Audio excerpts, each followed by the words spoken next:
प्रभु तेरी वाणी जीवन की रोटी, नैनों की ज्योति अंधेरा मिटाती।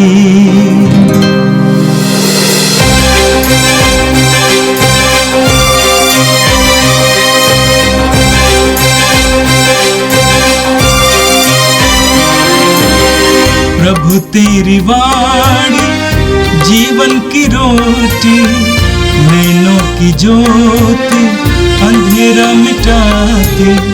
प्रभु तेरी वाणी जीवन की रोटी, नैनों की ज्योति अंधेरा मिटाती। वाणी वाणी वाणी वाणी वाणी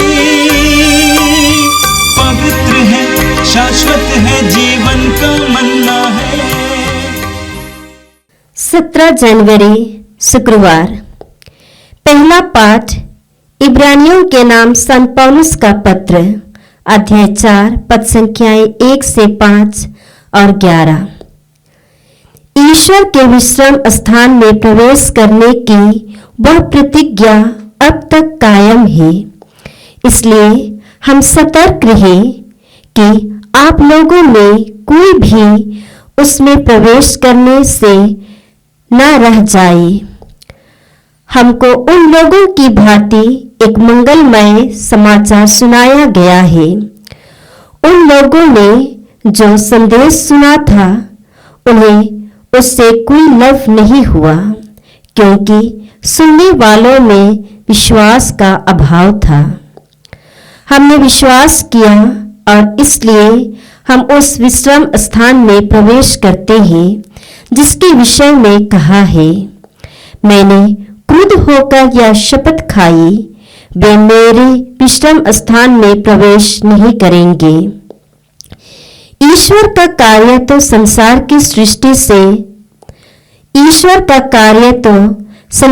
की सृष्टि के समय ही समाप्त हो गया है, क्योंकि धर्म ग्रंथ 7वें दिन के विषय में यह कहता है, ईश्वर ने अपना समस्त कार्य समाप्त कर 7वें दिन विश्राम किया।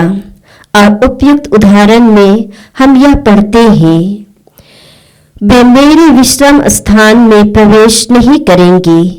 इसलिए हम उस विश्राम स्थान में प्रवेश करने का पूरा प्रयत्न करें, जिससे कोई भी उन लोगों के अविश्वास का अनुसरण करता हुआ उनसे वंचित न हो। यह प्रभु की वाणी है।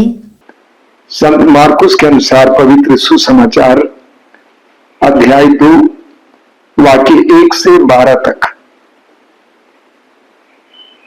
जब कुछ दिनों बाद ईसा कफरनहूम लौटे तो ये खबर फैल गई कि वे घर पर हैं, और इतने लोग इकट्ठे हो गए कि द्वार के सामने जगह नहीं रही। ईसा उन्हें सुसमाचार सुना ही रहे थे कि कुछ लोग एक अर्धांग रोगी को 4 आदमियों से उठवाकर उनके पास ले आए। भीड़ के कारण उसे ईसा के सामने नहीं ला सके, इसलिए जहां ईसा थे उसके ऊपर की छत उन्होंने खोल दी और छेद से अर्धांग रोगी की चारपाई नीचे उतार दी। ईसा ने उन लोगों का विश्वास देखकर अर्धांग रोगी से कहा, बेटा तुम्हारे पाप क्षमा हो गए हैं। वहां कुछ शास्त्री बैठे हुए थे, वे सोचते थे ये क्या कहता है, यह ईश निंदा करता है। ईश्वर के सिवा कौन पाप क्षमा कर सकता है? ईसा को मालूम था कि वे मन ही मन क्या सोच रहे हैं। उन्होंने शास्त्रियों से कहा, मन ही मन क्या सोच रहे हो? अधिक सहज क्या है, अर्धांग रोगी से यह कहना तुम्हारे पाप क्षमा हो गए हैं, अथवा ये कहना उठो अपनी चारपाई उठाकर चलो फिरो? परंतु इसलिए कि तुम लोग जान लो कि मानव पुत्र को पृथ्वी पर पाप क्षमा करने का अधिकार मिला है। वे अर्धांग रोगी से बोले, मैं तुमसे कहता हूं, उठो और और अपनी चारपाई उठाकर घर जाओ। वो उठ खड़ा हुआ और चारपाई उठाकर तुरंत सबके देखते देखते बाहर चला गया। सबके सब बड़े अचंभे में पड़ गए और उन्होंने ये कहते हुए ईश्वर की स्तुति की, हमने ऐसा चमत्कार कभी नहीं देखा। यह प्रभु का दिव्य सुसमाचार है। क्रिस्त प्रभु की जय। मेरे प्रिय भाई और बहनों, आज का पहला पाठ इब्रानियों के पत्र के अध्याय 4 से लिया गया था। ईश्वर ने मनुष्य को एक विश्राम पूर्ण जीवन के लिए बनाया है। ईश्वर ने आप और मुझे एक शांतिपूर्ण जीवन के लिए बनाया है, तनावपूर्ण जीवन के लिए नहीं। मत्ती के सुसमाचार के अध्याय 11 वाक्य 28 में प्रभु यीशु कहते हैं, थके मांदे और बोझ से दबे लोगों, तुम सब के सब मेरे पास आओ और मैं तुम्हें विश्राम दूंगा। इस विश्राम का अर्थ क्या है? शांति, संतुष्टि, मेल मिलाप, आनंद, आत्मिक शांति। ईश्वर ने मनुष्य को इसके लिए बनाया है। हम पुराने विधान में पढ़ेंगे, ईश्वर ने इस्राएलियों से कहा कि मैं तुम्हें विश्राम स्थान प्रदान करूंगा। ये ईश्वर ने इस्राएलियों से तब कहा जब इस्राएली लोग मिस्र देश में गुलामी की जिंदगी जी रहे थे। आप जानते हैं कि इस्राएली लोग ईश्वर के द्वारा चुनी हुई प्रजा है। ईश्वर ने उनको चुना, उनका निर्माण किया, उनको साथ दिया, उनके जीवन में चमत्कार और चिन्ह प्रकट किया। लेकिन ईश्वर की चुनी हुई प्रजा मिस्र देश की गुलामी में जी रही थी। उनके साथ कठोर व्यवहार किया जाता था, उनसे कठोर काम लिया जाता था और वे थक गए थे। हम निर्गमन ग्रंथ के अध्याय 3 में पढ़ेंगे, उसके वाक्य 7 में ईश्वर कहता है मूसा से, मिस्र में रहने वाली अपनी प्रजा की दयनीय दशा मैंने देखी। यानी इस्राएली लोग मिस्र में गुलामी की जिंदगी जी रहे थे, बंधन की जिंदगी जी रहे थे और वे दयनीय अवस्था में थे। ऐसी अवस्था में ईश्वर ने प्रतिज्ञा की, मैं तुम्हारे लिए विश्राम स्थान का प्रबंध किया है। मैं तुम्हें एक ऐसा देश प्रदान करूंगा जहां दूध और मधु की नदियां बहेंगी। और मूसा के नेतृत्व में ईश्वर ने मिस्र की गुलामी से मिस्री इस्राएलियों को छुड़ाया और इस्राएली ईश्वर की इस प्रतिज्ञा पर भरोसा रखते हुए आगे बढ़ रहे थे। लेकिन इस्राएलियों का विश्वास टूटता रहा। हम पढ़ेंगे निर्गमन ग्रंथ के अध्याय 14 में कि जब वे लाल समुद्र के तट पर पहुंच गए और उनके पीछे उन्होंने मिस्र का राजा फिरौन और उसकी सेना को देखा, वे ईश्वर के विरुद्ध और मूसा के विरुद्ध भुनभुनाने लगे। उनका विश्वास टूट गया। हम पढ़ेंगे निर्गमन ग्रंथ के अध्याय 16 में, जब उनके पास खाने के लिए कोई अनाज नहीं था, सारी सामग्रियां समाप्त हो गई थी, तो वे मूसा के विरुद्ध भुनभुनाने लगे। ईश्वर की उस प्रतिज्ञा पर विश्वास करने से वे चूक गए। हम पढ़ेंगे गणना ग्रंथ के अध्याय 20 में, जब वे मरीबा पहुंच गए थे और उनके पास पीने के लिए पानी नहीं था, मरुस्थल था, वे फिर भुनभुनाने लगे और मूसा से कहने लगे कि तुम हमें यहां पर मरने के लिए ले आए। ईश्वर की प्रतिज्ञा पर उनका विश्वास टूट गया। आगे हम पढ़ेंगे गणना ग्रंथ के अध्याय 14 में, जब लोग कनान देश, जिसके बारे में ईश्वर ने कहा था कि विश्राम स्थान है, उसका निरीक्षण करने के लिए वापस आए और उनमें से अधिकतर लोगों ने नकारात्मक सूचना दी, तो वे गुनगुनाने लगे, वे रोने लगे, कलपने लगे। ईश्वर की उस प्रतिज्ञा पर विश्वास नहीं किए, उस विश्राम स्थान की प्रतिज्ञा पर विश्वास नहीं किए। वचन में आप पढ़ेंगे, आगे हम पढ़ेंगे कि मन्ना खाकर जब वे ऊब गए थे, हम पढ़ेंगे गणना ग्रंथ के अध्याय 21 में कि जो मन्ना खाकर उब गए थे वे मूसा के विरुद्ध बुनबुनाने लगे, ईश्वर के विरुद्ध बुनबुनाने लगे। इस तरह इस्राएली हालांकि ईश्वर के द्वारा प्रतिज्ञात देश के बारे में जानते थे, लेकिन उनके अविश्वास के कारण वे मरुभूमि में ही काफी संख्या में समाप्त हो गए। वचन में आप पढ़ेंगे इसलिए कि इसराइलियों ने ईश्वर की उस प्रतिज्ञा पर विश्वास नहीं किया। ईश्वर ने उनको सीनाई के उस मरु प्रदेश में भटकने दिया 40 वर्षों तक। वे 40 वर्षों तक भटकते रहे, हालांकि वे 40 दिन में पहुंच सकते थे कनान देश। वे भटकते रहे और उनमें से कई लोग गुजर गए, मर गए, और उनमें से बहुत ही कम लोग प्रतिज्ञात देश उस विश्राम के स्थान में प्रवेश किए। इसको पृष्ठभूमि में रखते हुए संत पौलुस आज के पाठ में हमें समझाते हैं। पौलुस कहते हैं कि ईश्वर के विश्राम स्थान में प्रवेश करने की वह प्रतिज्ञा अब तक कायम है, इसलिए हम सतर्क रहें कि आप लोगों में कोई उसमें प्रवेश करने से ना रह जाए।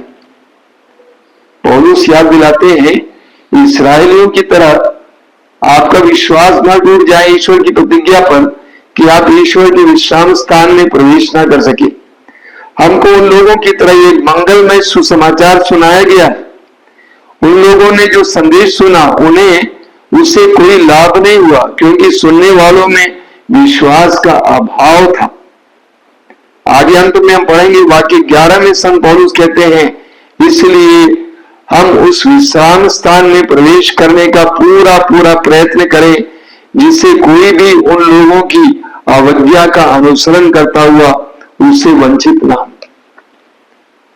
पौलुस हमें याद दिलाते हैं जिस तरह ईश्वर ने गुलामी में जी रही प्रजा से कहा कि मैंने तुम्हारे लिए विश्राम स्थान का प्रबंध किया है, मैं तुम्हें वहां ले जाऊंगा। लेकिन उनमें से कई लोगों ने उस विश्राम स्थान की प्रतिज्ञा पर विश्वास नहीं किए और इसलिए मार्ग में ही खत्म हो गए।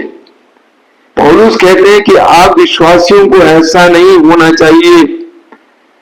आपको प्रभु की प्रतिज्ञा पर विश्वास रखना चाहिए। हम विश्वासियों के लिए वह विश्राम स्थान क्या है? स्वर्ग राज्य। फिलिपियों की पत्री के अध्याय 3 वाक्य 20 में संत पौलुस कहते हैं कि हमारा स्वदेश तो स्वर्ग है। एक विश्वासी को, एक मसीही को उस स्वर्ग पर अपनी दृष्टि लगाते हुए जीवन जीना चाहिए। प्रभु यीशु के द्वारा ईश्वर की उस प्रतिज्ञा पर विश्वास रखते हुए जीवन जीना चाहिए। हमारे लिए वो प्रतिज्ञात देश स्वर्ग है, स्वर्ग राज्य है, अनंत जीवन है। और इस अनंत जीवन की आशा के द्वारा ही हमारे जीवन में हमें नई स्फूर्ति मिलती रहती है। इस संकटपूर्ण संसार में, कठिनाइयों से भरे इस संसार में आगे बढ़ने के लिए हमें सामर्थ्य मिलता है। वो सामर्थ्य कहां से आता है? इस आशा से कि हमारे लिए ईश्वर ने एक विश्राम स्थान का प्रबंध किया है। हम उसके लायक बने, उसके लिए आगे बढ़े, उसकी ओर अग्रसर हो जाए। और आज का सुसमाचार संत मार्कुस के सुसमाचार के अध्याय 2 से लिया गया था। आज के सुसमाचार में हमने उस अर्धांग रोगी की चंगाई के बारे में सुना। वचन में लिखा हुआ है, जब कुछ दिनों बाद ईसा कफरनहूम लौटे तो ये खबर फैल गई कि वे घर पर है, और इतने लोग इकट्ठे हो गए कि द्वार के सामने जगह नहीं रही। ईसा उन्हें सुसमाचार सुना ही रहे थे कि कुछ लोग एक अर्धांग रोगी को 4 आदमियों से उठवाकर उनके पास ले आए। भीड़ के कारण वे उसे ईसा के सामने नहीं ला सके, इसलिए जहां ईसा थे उसके ऊपर की छत उन्होंने खोल दी और छेद से अर्धांग रोगी को चारपाई से नीचे उतार दी। ईसा ने उन लोगों का विश्वास देखकर अर्धांग रोगी से कहा, बेटा तुम्हारे पाप क्षमा हो गए हैं। एक बहुत ही सुंदर प्रसंग है।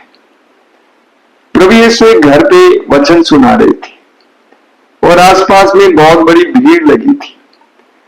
कुछ लोग एक अर्धांग रोगी को यीशु के पास ले आना चाहते थे। फिर वही बात कि लोग यीशु के पास रोगियों को लेके आते थे क्योंकि लोगों का विश्वास था कि यीशु उन्हें चंगा कर सकते हैं।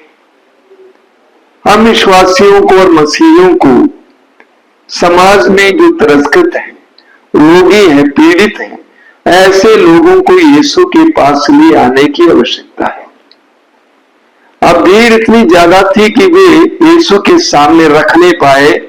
अब उन्होंने क्या किया, वे छत पे चढ़कर छत को खोला और एक खाट के सहारे उस अर्धांग रोगी को यीशु के सामने रख दिया। एक अजीब परिस्थिति है। लोगों के विश्वास को देखिए, वे कितना विश्वास करते थे। वे विश्वास करते थे यदि अर्धांग रोगी को यीशु के सामने रखा जाएगा, यीशु उसे स्वतंत्र कर देगा। इसलिए उन्होंने ऐसा किया। उन्होंने क्या किया, उन्होंने छत को खोला। कितनी परेशानी मोल ली। एक रोगी को छत पे ले जाना चारपाई के सहारे और छत को खोलना। छत को खोलने का मतलब क्या है, परेशानी मोल लेना, घाटा सहना, परेशानियां उठाना। यीशु के सामने पहुंचने के लिए हमें ये सब करना पड़ता है। आराम से अपने कमरे में पड़े रहने से हम यीशु के सामने नहीं पहुंच पाएंगे। उसके लिए हमें कठिनाइयों का सामना करना पड़ता है। कभी छत खोलना पड़ता है, कभी घाटा सहना पड़ता है, कभी परेशानी मोल लेना पड़ता है, लेकिन उसका नतीजा अच्छा होता है। वचन में आपने सुना, लोगों के विश्वास को देखकर प्रभु ने उस भाई से कहा, बेटा तुम्हारे पाप क्षमा हो गए। यानी आपके विश्वास के द्वारा आप किसी व्यक्ति के मुक्ति के लिए कारण बन सकते हैं। आपके विश्वास के द्वारा आप किसी व्यक्ति की चंगाई के लिए कारण बन सकते हैं। वास्तव में एक विश्वासी को और एक मसीही को ऐसा होना चाहिए। यह सुनकर वहां बैठे हुए शास्त्रियों ने कहा कि ये ईश्वर निंदा करता है। ईश्वर के सिवा कौन पाप क्षमा कर सकता है? ये सच्चाई है। इस संसार में बहुत सारे साधु, संत, महात्मा, महापुरुष आए, लेकिन कोई भी किसी मनुष्य के पाप की क्षमा नहीं कर सकता है। किसी को भी पाप क्षमा नहीं दे सकता था, ये दे सकता है। लेकिन यीशु ने कहा कि तुम्हारे पाप क्षमा हो गए। अब यीशु ने कहा, तुम्हें ये जानने के लिए कि मुझे पाप क्षमा करने का अधिकार है, यीशु ने उस अर्धांग रोगी से कहा कि उठो और अपनी चारपाई उठाकर घर जाओ। वो उठ खड़ा हो जाता है, चारपाई उठाकर घर चला जाता है। प्रभु यीशु इसके द्वारा क्या साबित करना चाहते हैं? कि प्रभु साबित करना चाहते हैं कि मुझे पाप क्षमा देने का अधिकार है।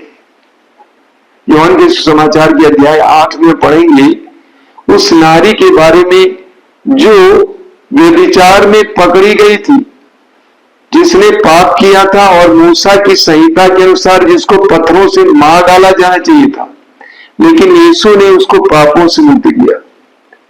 लूकस के समाचार के अध्याय 7 में आप पढ़ेंगे उस नारी के बारे में जो व्यभिचारिणी थी, जो गंदी औरत थी, बदनाम नारी थी, लेकिन प्रभु यीशु ने उसके पाप को क्षमा किया।